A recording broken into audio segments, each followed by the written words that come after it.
What if there's a fruit tree that tastes like chocolate pudding growing in someone's backyard or your backyard right now? I'm Nick Federoff, first TV personality ever inducted into the Green Industry Hall of Fame, and I'm revealing rare edible trees most homeowners don't even know exist. From hog plums to pineapple guavas with edible flowers, these require almost zero maintenance. Stay tuned because what I discovered about natural mosquito control, it's gonna shock you. Like, subscribe, and we'll give you more garden secrets.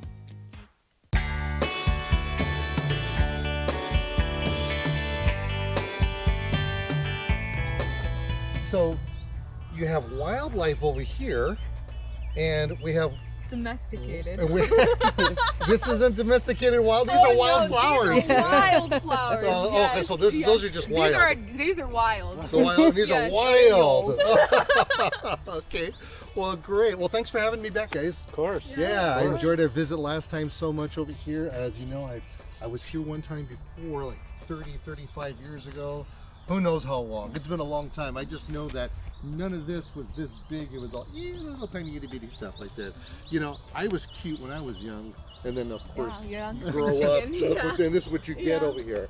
But you have so many different types of elements that are here at the garden, and that's actually why we're back over here, because on our first visit we didn't get to see everything.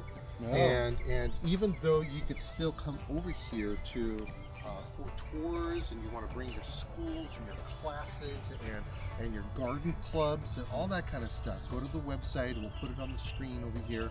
Go to the website.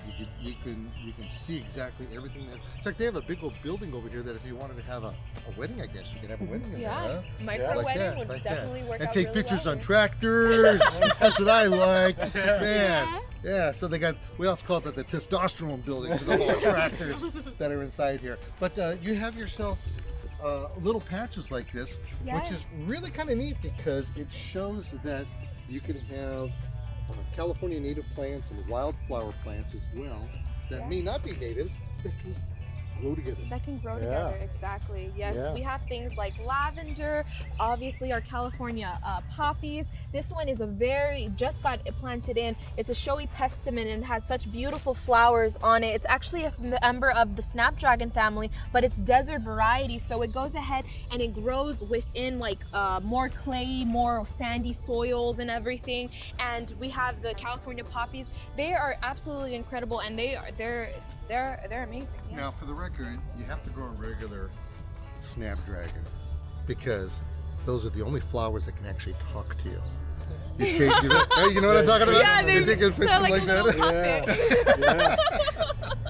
So that's cute. The other ones are really cute. Yeah. Absolutely. So this kind of stuff, are you taking and broadcasting seed out, or are you planting? Yeah, these were actually just sprinkled out for the wildflowers, and they've started just popping up on their own.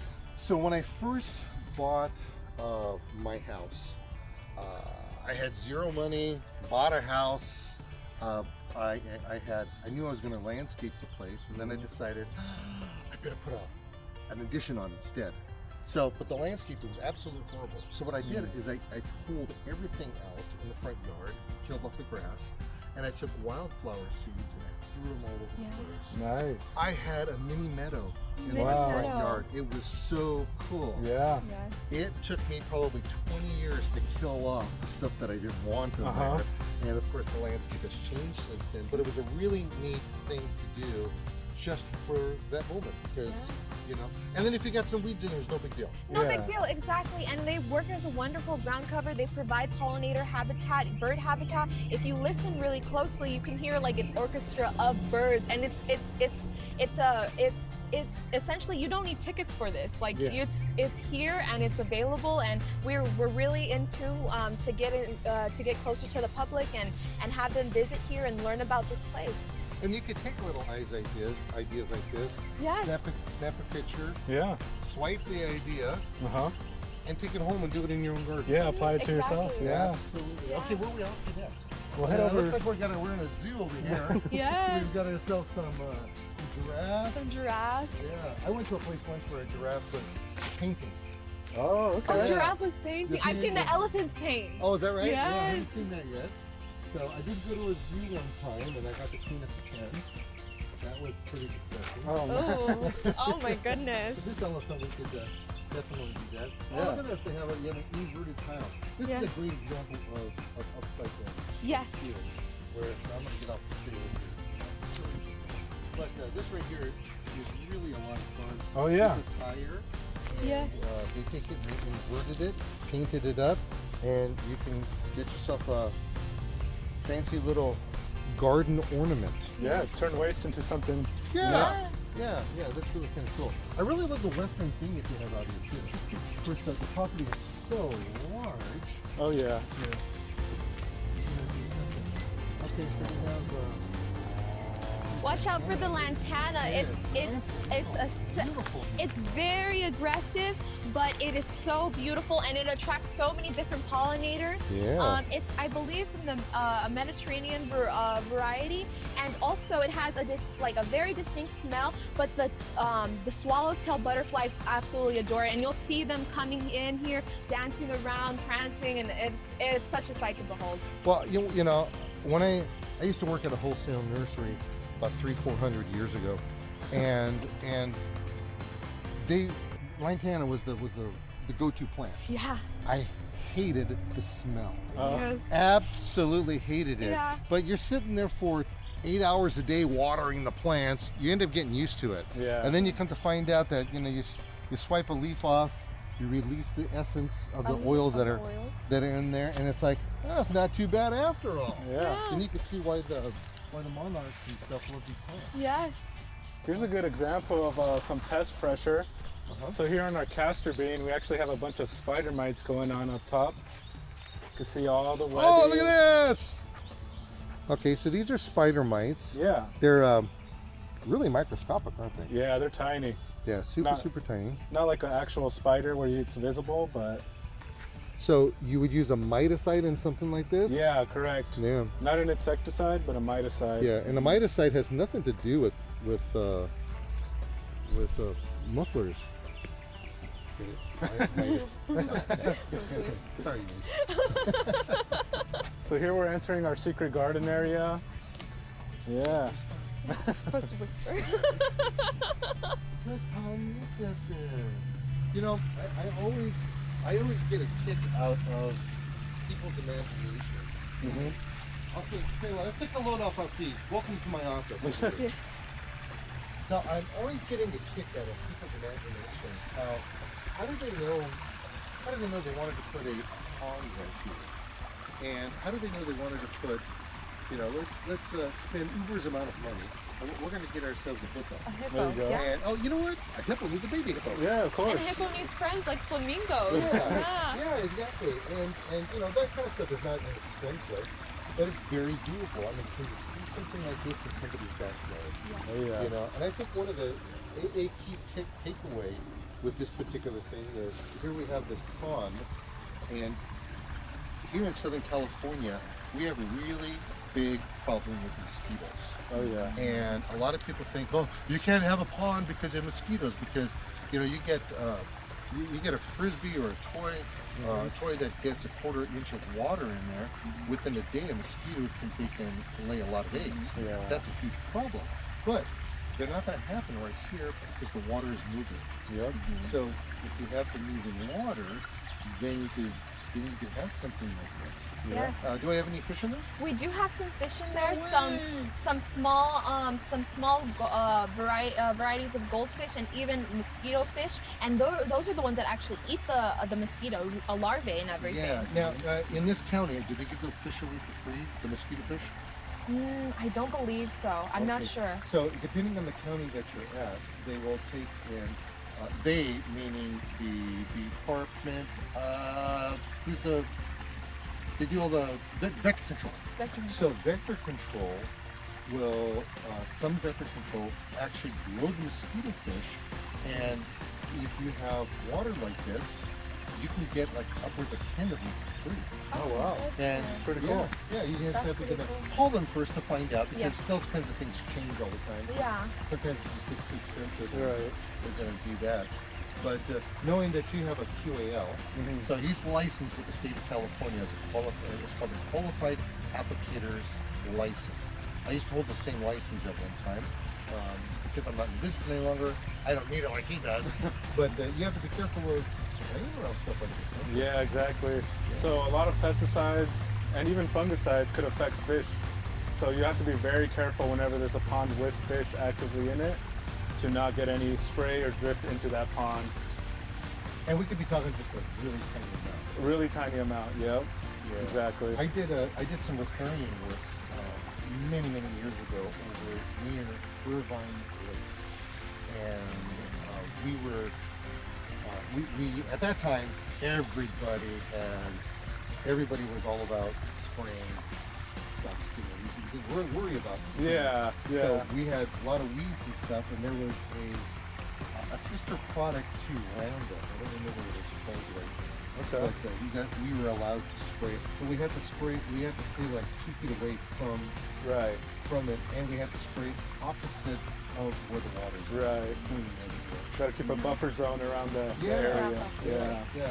As a matter of fact, you'll even see sometimes if you drive around in farm areas, they'll still take and they'll post signs if they do any kind of spraying. They say stay out of this area for 48 hours, 24 hours, whatever the case may be. Exactly. All right, where are we going to get next, guys? Yeah, well, let's go ahead and take a look at these.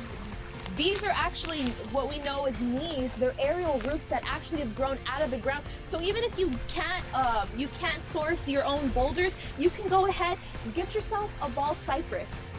This guy will go ahead and produce these amazing, and because it likes, if you create an area where a plant is wanting to thrive and enjoy it, you treat it like a motel. They check in, they check out, and this guy checked in for sure, and he's planted down roots, and he's gone ahead and he's grown so high up because he's favored so much of being part of the riparian water feature that we have.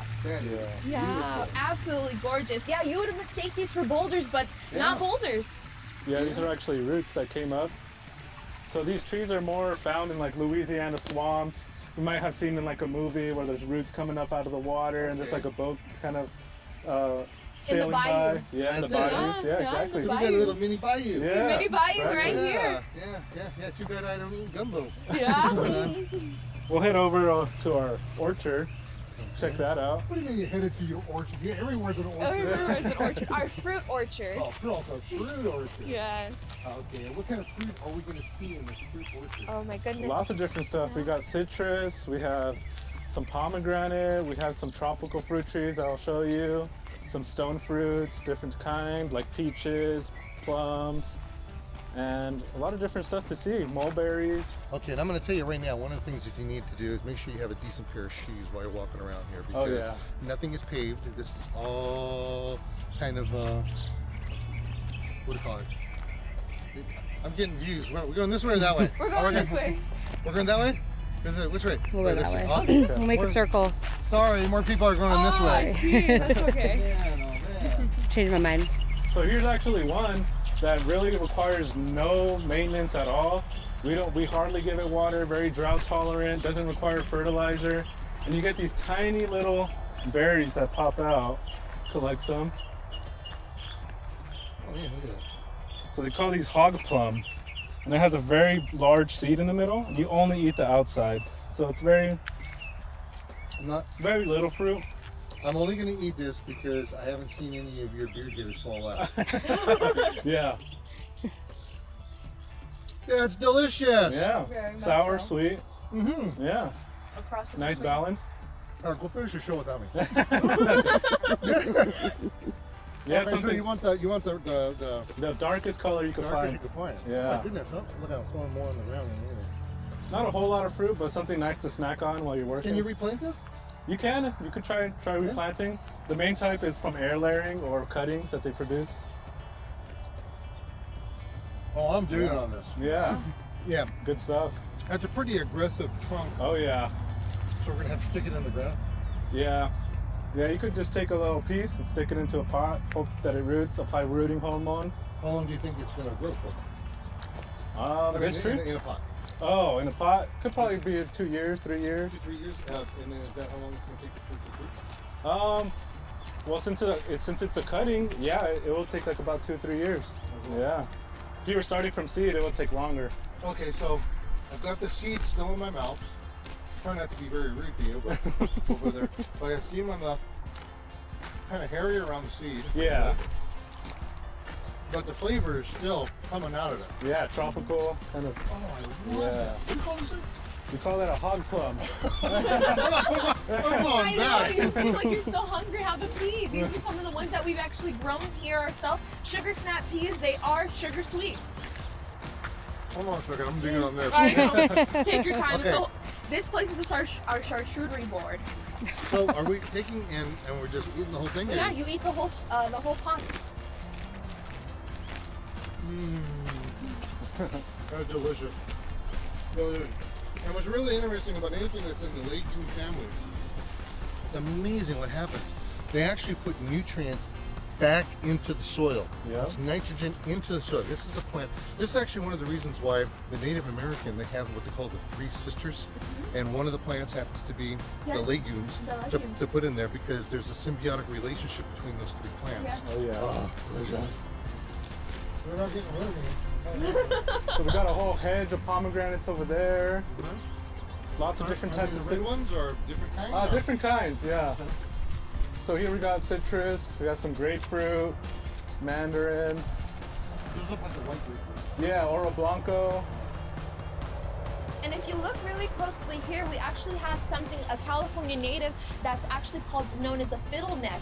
And the reason why it's called a fiddleneck is because it actually has these fronds that look like fiddles as they come out and they flower. But it is a weed. Even though there are weeds here, we try to make it so that you can do it like stinging nettle, the different types of dandelions, sacred datura. There's so many different weeds here, but they all still tell a story. So the stinging nettle, you're intentionally leaving it. So we clear it off the path, but it also helps fix the nitrogen and also it is a medicinal herb as well.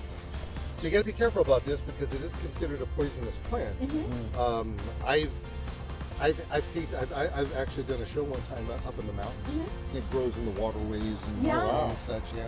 The guy I went with, he pulled it out and we went and we ate it and cooked it up and ate it. Yeah. And it's like, you know, it only took several months for my swelling to go down. Oh man. Okay, so this right here is very old school, but they still use it. Yeah. Yeah. Tell us about what we're looking at. So right there we got an orchard heater, and they're called smudge pots too. Smudge pots. More known as that, but they actually used to be used as orchard heaters, where subtropical plants like citrus cannot handle cool temperatures, very freezing temperatures. They cannot handle that. So they used to actually fill these with kerosene, light them up at the night when they know the temperature is going to drop, just to keep the trees nice and warm during the cold period and keep them alive. And today you'll see where they'll have gigantic fans that are in the middle of orchards. Right. And they'll only turn on when the temperature drops. Right. These you have to come out here and torch them yourself. Yeah, more old school. Yeah, more old school. So smudge pot, that's actually a fun little thing. All right, so we have some citrus. Of course, Yeah. Southern California are the citrus growers of, Oh, yeah. of the world at one time. Yeah, Riverside became very famous for their citrus. Yeah. So Lots of different kinds, tangerines, mandarins. and what's really interesting is that if you do have a citrus tree, when they're in their flowering stage, you can actually smell Oh yeah. the scent of these things are just really, really, really cool. So it's a Yeah. nice nice thing to have. So we have a little bit of leaf curl going on over here. Yep. So that might be from thrips or something else. You got some leaf miner. That's what I'm miner. assuming. Yeah. So the leaf. So here's an example. This is how he could tell it's leaf miner. You see how this, like the U-shaped thing that's going on in there? That's from the leaf miner. It digs a tunnel literally in between the whole leaf. Yep. So that's a leaf miner, and a lot of these insects are sucking insects. Yeah. So that's why they'll get Yeah. Yeah. waddled up like that. Okay, so we have a lot of citrus going on over here. Lot of Oh, yeah. citrus. We also have a subtropical section over here with some more rare fruit trees. Okay. This one commonly gets mistaken as an avocado because of the leaves, but it's actually a black sapote. Oh. Yeah, and this is native to Mexico, Central America, if you actually break open these fruits, they're not ripe right now, but when they get ripe, they get nice and squishy. And you cut it open and it's actually black inside. Oh, really? Yeah, they call it, Nature's chocolate pudding. yeah, they call it chocolate pudding fruit. Really? Yeah, the texture is exactly like chocolate pudding. Flavor doesn't taste like chocolate, but it's sweet. It's good. I like it myself. You know, but that's interesting. You know, because you have a perceived value of what something's going to taste like. Right. And it's like, oh, it's not there. It's Yeah. not there. And this is our very gorgeous pineapple guava. If you go ahead and take off one of these petals and everything, you can they're actually edible. Yeah. So people put them in salads. They're absolutely delicious. You have to try one. Did you notice how I made sure she tried hers first? Yeah, very sweet. Yeah, very sweet. Now, anytime you're eating a flower, you got to be careful. You don't want to eat too many flowers, just in general, because they end up becoming a diuretic. Oh, So a little Watch bit, out for that. yeah, a little bit like this is not the end of the world. no. So, but what would I eat over there? What was that? What was that? You need, The Oh, hogberry. plum. yeah, you made that up. No. Hog plum? yeah. Dude, I'm kosher. What's wrong with you? I ate a hog. I never. This is horrible. This is horrible. I'm still going back for more. Yeah. I mean, they call it that because the wild hogs eat them. Oh, Where is the that native right? from, yeah. Okay. Yeah. All right. Well, I was feeling like a hog. But hands down, that was one of the. I love that. Yeah, here we have a white sapote.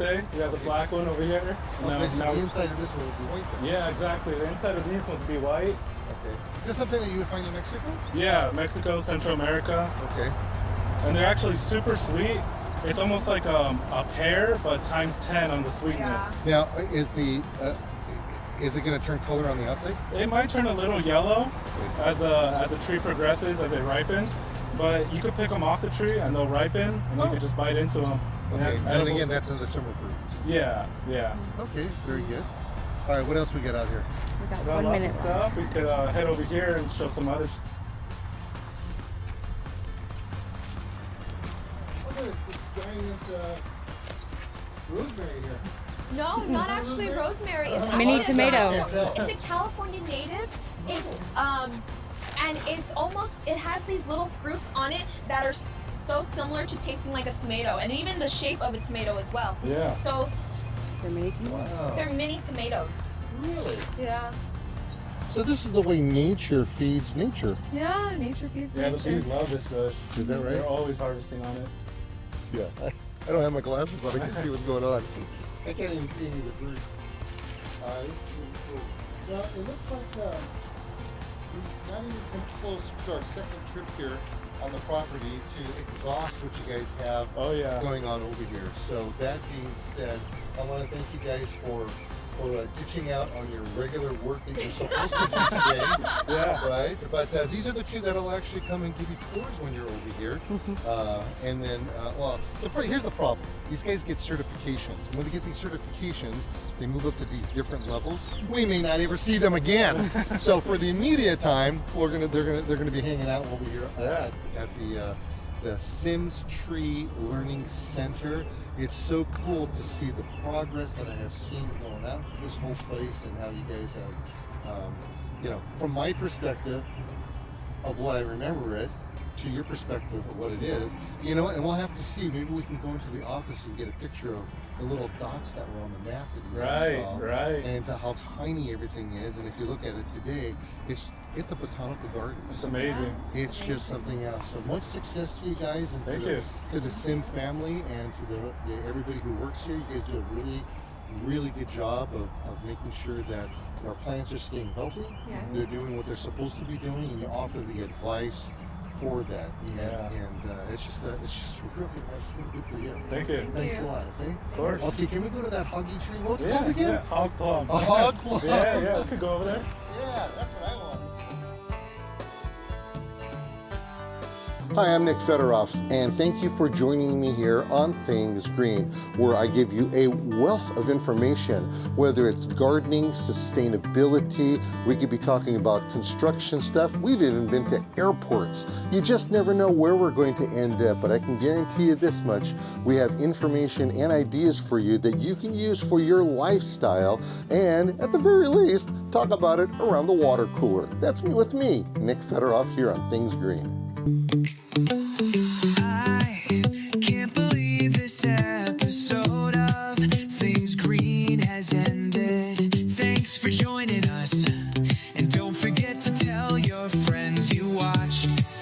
Keep your hands in the dirt and green side up. If you have a question, call 1-800-405-NICK. Catch us next time on Things Green with Nick Federoff.